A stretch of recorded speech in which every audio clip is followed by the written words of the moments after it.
C'est un projet donc qui s'appelle Origine contrôlée. C'est un recueil de chansons de l'immigration algérienne. Bon, ce n'est pas une encyclopédie de la musique algérienne, c'est les chansons préférées de notre père. Donc on a voulu rendre hommage à notre père et aux artistes qui l'ont accompagné. Donc notre père qui était un travailleur immigré algérien, maçon, ouvrier, qui ne savait ni lire ni écrire, mais qui était un mélomane, qui écoutait énormément de musique à la maison. Et donc on a voulu, au travers de ces chansons, lui rendre un hommage, bien sûr, à sa force, à son courage et à son sens de la poésie. Et bien sûr, rendre hommage aux artistes qui l'ont accompagné toute sa vie. Voilà. C'est pour ça qu'on a appelé le projet Origine contrôlée, parce que ça nous a aidé à savoir qui nous sommes. Et pour nous, une origine maîtrisée, c'est l'inverse d'une origine fantasmée. C'est assez important de savoir d'où on vient, selon nous, et les artistes nous aident.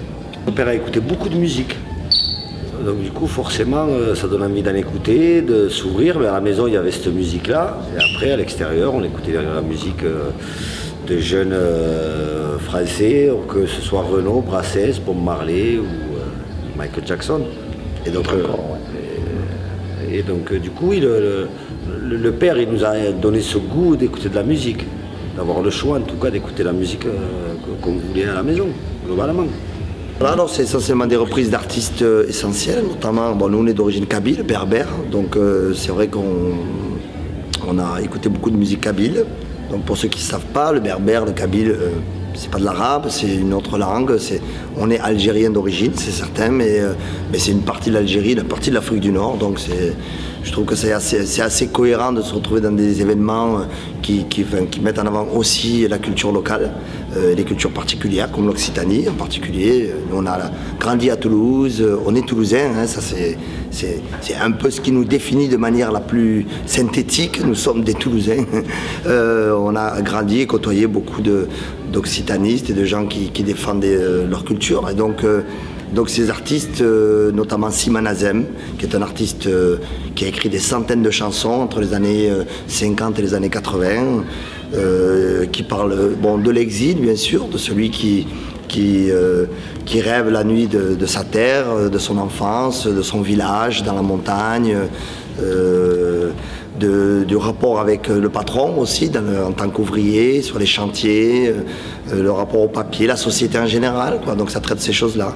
Il y en a d'autres qui sont un peu plus connus, comme Daman El Arachi. Alors, en arabe on dit Dahman Harachi. Daman El Arachi, il a été rendu populaire par Rachita, hein, avec une chanson qui s'appelle Yaraya. Yaraya. Voilà, ça fait pam pam pam pam pam pam pam pam pam pam pam. Et là je vois que tout le monde connaît, c'est ça. Donc c'est ça qui est intéressant, c'est partager un peu toutes ces histoires communes. Donc sur le fait, déjà le fait d'être né à Toulouse, d'avoir grandi à Toulouse, donc on a quand même, malgré nous, cette culture occitane, via les Fabulous Troubadours ou Massilia Sound System ou d'autres groupes comme ça qui nous ont aussi enseigné la culture occitane dans ce sens-là. Alors on aime bien dire qu'on est kabyle-gascon, puisqu'on est né rive gauche de la Garonne, c'est là où il y a la maternité toulousaine, donc on aime bien dire ça, et de s'intéresser aux cultures minoritaires. C'est un peu dans nos gènes, puisqu'on est kabyle, et le kabyle est considéré comme une culture minoritaire en Afrique du Nord, en Algérie en tous les cas, le berbère en général en Afrique du Nord. Donc voilà, on s'est toujours s'intéresser à ce qui se passait avant, surtout que la France est un pays de centralisation. Donc voilà, c'est aussi essayer de capter comment ça se passe, et qu'on a envie de culturellement découvrir, s'ouvrir vers les autres. Ça se rapproche finalement de ce qu'a fait votre papa, votre famille, ouais. Transmis. Oui, transmettre, s'approprier aussi, c'est important. C'est-à-dire que la transmission, elle fonctionne complètement quand il y a de l'appropriation aussi. C'est-à-dire qu'il y a aussi des notions de modernité, c'est-à-dire on ne se construit pas dans les musées, même si j'adore les musées, mais on se construit aussi dans la vie de tous les jours et dans le partage des savoir-faire historiques, au travers du langage, au travers de la vie de chacun. Alors nous, effectivement, comme on a grandi à Toulouse, on a aussi côtoyé des anciens qui parlaient occitan ou qui étaient des maraîchers ou des gens qui ont... Toi, quoi. Voilà, ouais, carrément. Et donc c'est vrai qu'on a grandi avec cette diversité à la base, qui a été pendant des décennies une diversité occultée quand même, par le centralisme et le côté et la dimension jacobine de la France. C'est-à-dire à un moment, on a tout fait pour faire disparaître, empêcher les gens de parler cette langue. Enfin, je veux dire, c'est un fait historique, je n'invente rien. Donc du coup, je dirais que nous, on a un regard sur l'histoire de France qui est un regard qui part d'Occitanie. Et c'est un regard... et on s'en rend compte, parce qu'on tourne beaucoup, qu'on bouge beaucoup en France, on se rend compte que c'est un regard un petit peu différent quand même sur cette histoire-là. Il y a eu voilà, cette histoire qui nous a amené à partager cette idée qu'on fait partie finalement de l'Occitanie, parce qu'on y est né, on y a grandi. On chantait que canto à l'école, hein, oui, bien sûr. Canto, c'est canto. L'instituteur nous faisait chanter ça, les petits arabes là. C'était un petit rebelle. Un petit rebelle. Tu vas chanter que canto. Il n'y a pas si longtemps, on a terminé pratiquement 4 ans de tournée avec Zebda. Donc voilà, on a terminé au mois de septembre-octobre. Et donc on revient sur ce projet Origine Contrôlée. Pardon. Donc justement après le décès de notre père en 2015, on a d'abord réalisé à quel point on était heureux de l'avoir fait de son vivant, d'avoir pu le partager avec lui. Et on a envie de continuer justement à rendre hommage à cette histoire en fait. À lui bien sûr, mais au-delà de lui, à cette histoire-là. Et encore une fois, ces artistes, et on adore l'idée de partager ce patrimoine. Comme on adore l'idée de venir dans des endroits comme ça et s'asseoir à une table où on va parler d'Occitanie ou d'autres choses. C'est-à-dire, pour nous, c'est riche d'enseignements, c'est toute la richesse qu'on peut aller chercher dans nos sociétés modernes, cette dimension multiculturelle qu'on a tendance à considérer comme un échec, elle existe en France depuis des millénaires, depuis des centaines d'années, une dimension pluriculturelle avec des Occitans, des Catalans, des Basques, des Corses, des Provençaux, ce qu'on veut, des Ch'tis, des Bretons, des Alsaciens. On ne parle pas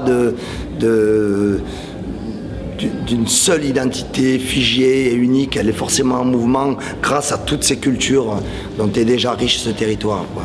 Grâce à toutes ces transmissions. Exactement. Le programme, c'est d'abord, on est venu avec des super musiciens, on est venu avec Serge Lopez, on est venu avec Jean-Luc Amestoy à l'accordéon, Serge Lopez à la guitare. Donc c'est aussi cette expérience qu'on a sur scène, c'est de partager ces chansons avec ces musiciens dont on ne sait pas l'histoire au départ. Mais le fait qu'on ait une histoire en commun, ça devient leur histoire. Ce sont des grands musiciens et on voudrait démontrer à quel point on est à la croisée des chemins, justement de la vie des gens, enfin des gens qui font ce groupe. Donc on va essayer de transposer tout ce répertoire, toutes ces chansons dans une idée de bal populaire et le partager sur la place publique comme c'est prévu ce soir. Donc on espère toucher les gens au cœur et un peu aux genoux aussi quand même. C'est pas la première fois, je crois, que vous venez à Gruissant.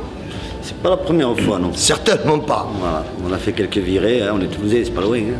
C'est 1h30 de route. Hein. Ah, vous avez un petit souvenir à me raconter? C'est nos premières vacances d'adolescents autonomes, voilà. Si tu vois ce que je veux dire. Alors, donc on venait en stop. Et donc on arrivait, bon exactement par où tu arrives là, et quand on arrivait tout à l'heure, ça m'a un peu sauté aux yeux. Je me suis dit, waouh, c'est fou comment on n'oublie pas cette mémoire physique là. Et donc c'est le souvenir de ces moments passés avec nos amis, 2 jours, 3 jours, repartir, revenir, dormir dans l'herbe, rencontrer des gens d'ailleurs, essayer d'aller en discothèque, essayer de se baigner dans les piscines, tout ça. Moi, c'est vraiment ce souvenir-là de débarquer à Gruissant dès le premier soleil, à 16 ans, je crois, 16 ou 17 ans, et de venir 2 jours, repartir et faire ça quasiment tout l'été. Et c'est des super souvenirs, vraiment des super souvenirs. On y venait parce qu'on avait un ami à nous qui avait des clés d'un petit appartement, d'un petit studio, et on adorait venir au mois de janvier, février. Parce que là, on était vraiment en possession de l'espace entre nous, avec quand même la Méditerranée, quoi, cette dimension-là, cette ouverture-là, et puis surtout le calme et le fait d'être vraiment très bien. Donc l'hiver, c'était vraiment des super souvenirs parce qu'on y venait pour le week-end et on y restait entre nous, juste des pâtes, du ketchup, 3 trucs. Et voilà, et avec nous, on y venait, puis les amis nous rejoignaient, puis on faisait un week-end d'enfer et on rentrait, on allait jouer au foot sur la plage. Ça a un côté sauvage un peu Gruissant, ça vous correspond? Ouais, c'était ce côté-là un peu, je dirais, un peu sauvage. Et j'ai ce souvenir aussi, de la première fois que j'ai vu 37.2 le matin, quand même, il faut le dire.